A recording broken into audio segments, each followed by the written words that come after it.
বিএনপির ভারপ্রাপ্ত চেয়ারম্যান জনাব তারেক রহমান তিনি এখন বাংলাদেশে নেই। এখন রাজনীতিতে তার যারা প্রতিদ্বন্দ্বী কিংবা তার দলের যারা শুভানুধ্যায়ী তাদের প্রায় সকলেরই আবেগ, কেন তিনি আসছেন না। অন্যদিকে সেই গত প্রায় ২০ বছরের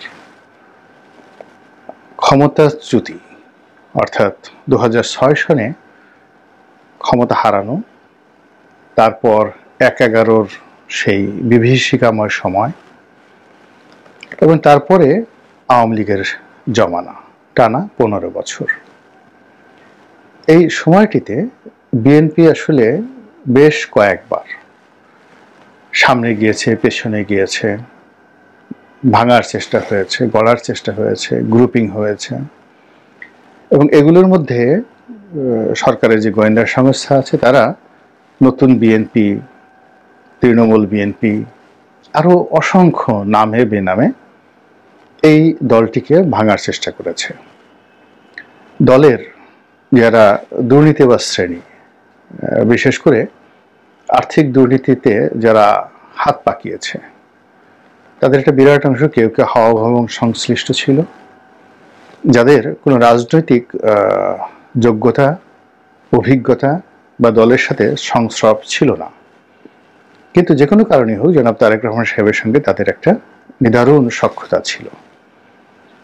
এই মানুষগুলো শত শত কোটি, কেউ কেউ হাজার কোটি টাকা লোপাট করেছিল, অনেকে কারাবরণ করেছে, অনেকে পালিয়ে গেছে, অনেকে দেশের মধ্যে একবার জেলখানায় গিয়েছে আবার বের হয়েছে।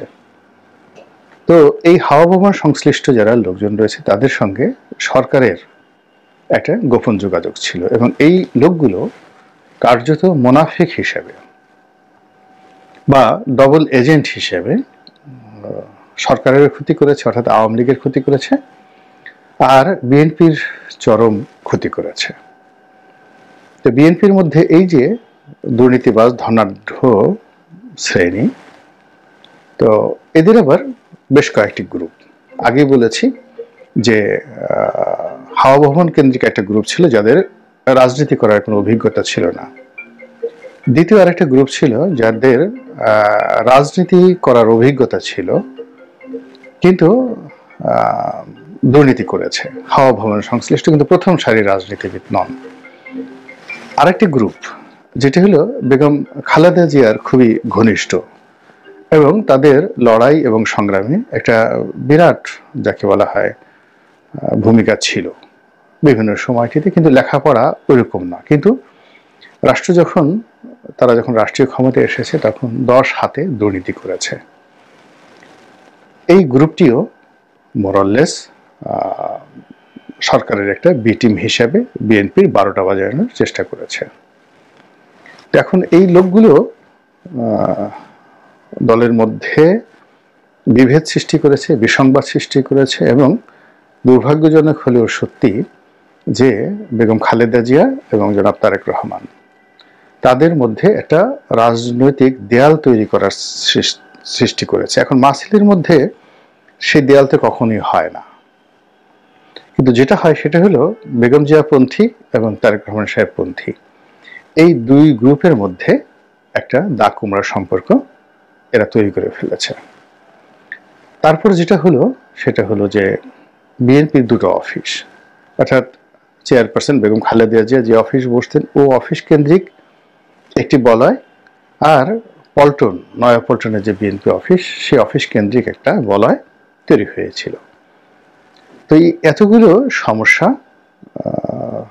চলছিল এবং তার মধ্যে যেহেতু একটা জনপ্রিয় দল, প্রচণ্ড জনপ্রিয় দল, সাধারণ যারা খেটে খাওয়া বিএনপির নেতা এবং কর্মী তারা এইসব সমস্যার ওরকম কোনো যাকে বলা হয়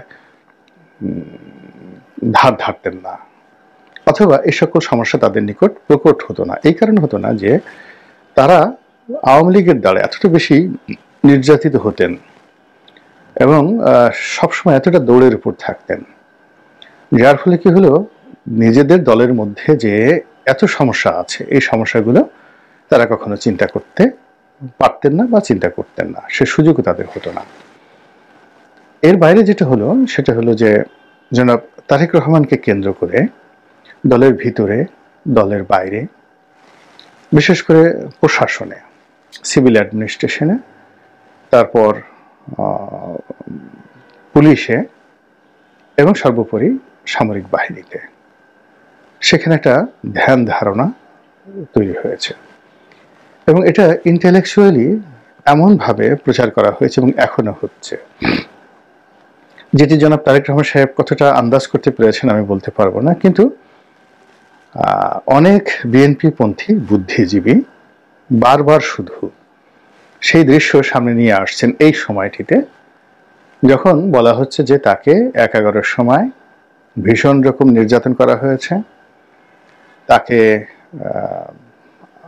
আমি ঠিক ওইভাবে বলতে পারবো না, তারা যেভাবে বলছে সেটা হলো তার মেরুদণ্ডের হাড় ভেঙে দেওয়া হয়েছে, তাকে পিটানো হয়েছে, ফ্যানে টানানো হয়েছে, আরো অনেক কিছু।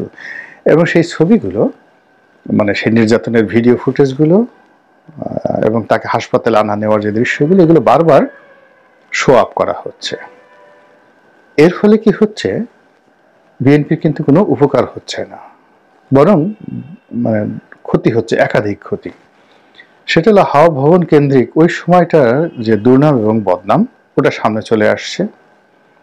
2 নম্বর হলো যে নেতা হিসেবে তারেক রহমান সাহেবের যে ক্ষমতা, তার যে দাপট এবং তার যে কমান্ডিং ভয়েস, এটাকে যখন ওই ছবিগুলোর সঙ্গে পাশাপাশি রাখা হয়, তখন তিনি সঙ্গত কারণেই দুর্বল হয়ে যান, অসহায় হয়ে যান এবং লোকজন সেই বিগত বিএনপি জমানা এবং একজন দুর্বল, অসহায়, অত্যাচারিত, মজলুম তারেক রহমান সাহেবকে দেখে। এবং এই ধরনের মানুষকে কোনো মানুষই নেতা হিসেবে প্রথম পছন্দে নেবেন হয় না।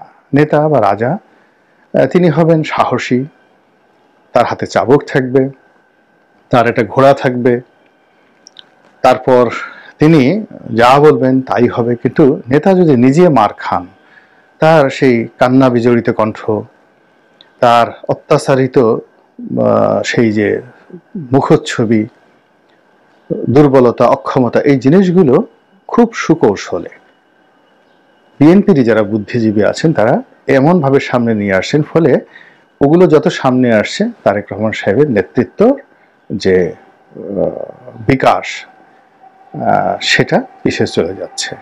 এটা গেল এক।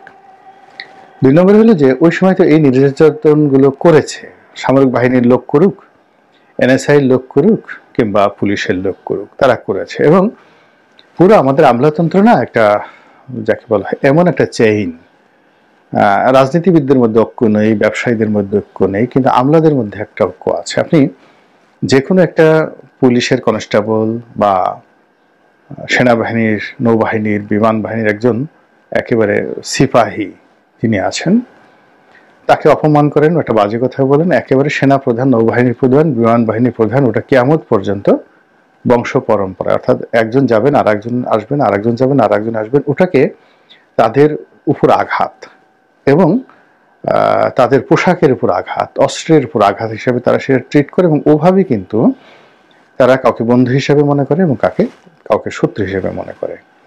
তো কাজেই হাওয়া ভবন কেন্দ্রিক বিএনপির যে সকল দুর্নাম এবং বদনাম ছড়িয়ে পড়েছিল সামরিক বাহিনীর মধ্যে, সেটি হলো ওই ভবনে গিয়ে অনেকে পর্যাপ্ত সম্মান পাননি।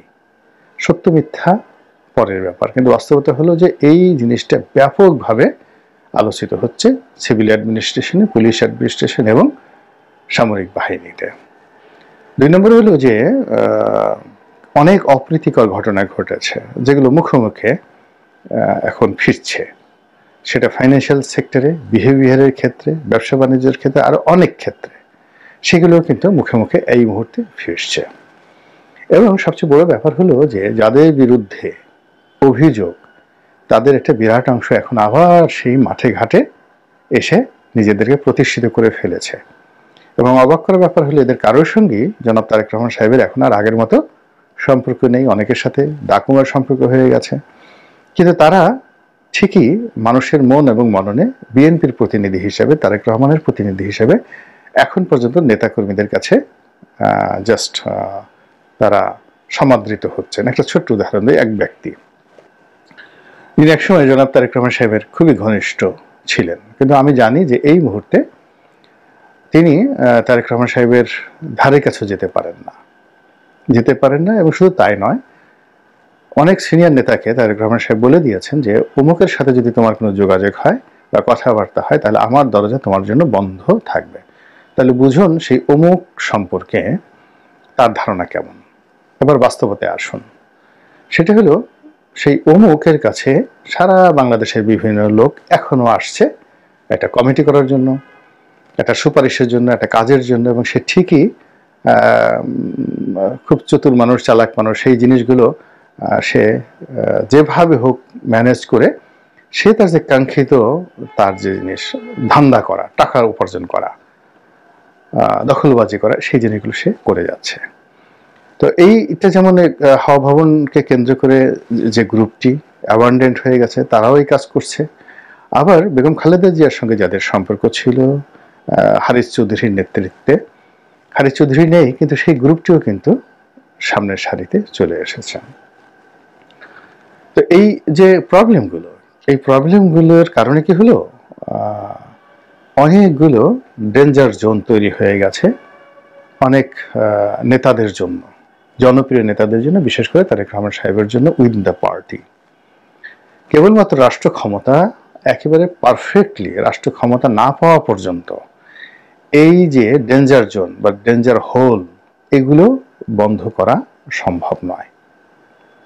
এই জন্য হয়তো আমি ধারণা করছি যে একটা নির্বাচন, এবং নির্বাচন হলে তো এখন যদি নির্বাচন হয়, এই মুহূর্তে বিএনপি 300 সিট পেয়ে যাবে। এর কারণ হলো মাঠে ঘাটে পথে সবকিছুই তাদের দখলে, এবং এখানে ভোট করার মতো না, 2024-এর মতোই একটা অবস্থা হয়ে যাবে। কেন হবে?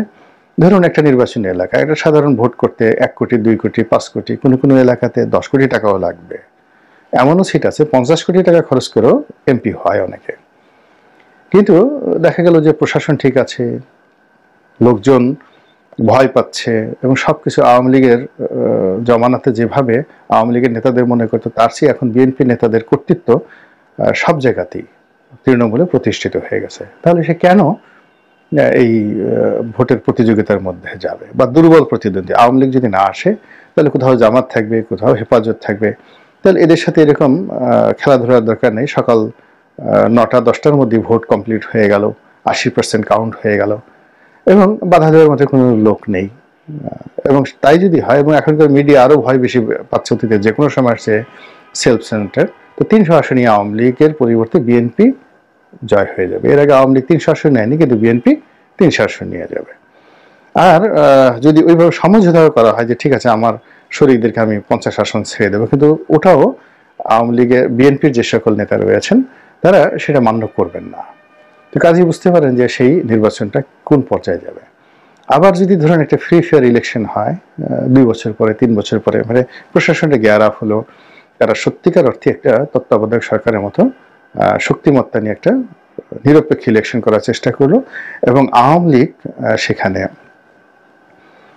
নির্বাচনে আসলো, তাহলে এই নির্বাচনের পুরো সময়টাই সারা বাংলাদেশ বিএনপির যারা শক্তিশালী প্রার্থী, জনপ্রিয় নেতা, তাদের জন্য একটা ডেঞ্জার জোনে পরিণত হয়ে যাবে। তো সেই দিক বিবেচনায় জনাব তারেক রহমান হয়তো তিনি সময় নিচ্ছেন পরিস্থিতি বোঝার জন্য, তারপর তার আগমন কিংবা তার ওখানে বসে এখন দল পরিচালনা কোনটি তার জন্য, তার দলের জন্য লাভবান হবে, এবং তিনি ওখানে থেকে এর আগে যেভাবে দল চালাতেন তখন একটা প্রেক্ষাপট ছিল, সেই প্রেক্ষাপটে কেউ তার অবাধ্য হতো না। কিন্তু এখন এই যখন সর্বময় ক্ষমতা তার হাতে, পরিবেশ পরিস্থিতি তার হাতে, রাষ্ট্র ক্ষমতা এমন একটা যেন চলেই গিয়েছে, তো এখন তার কমান্ডগুলো কিভাবে কাজ করে এটা তো তাকে বুঝতে হবে। এই জন্য তিনি সময় নিচ্ছেন হয়তোবা। অনেক কথা বলছেন, নেতাকর্মীরা খুবই আবেগপ্রবণ, কেন নেতা আসেন না, আজ আসবেন, কাল আসবেন। তো এই বিষয়গুলোতে দলের যারা শীর্ষ নেতৃবৃন্দ এখনো পর্যন্ত তেমন কিছু বলেননি। আর না বলার কারণে কি হচ্ছে, যে ধোঁয়াশা তৈরি হচ্ছে, এটি দলীয় রাজনীতিতে একটা বিরূপ প্রতিক্রিয়া তৈরি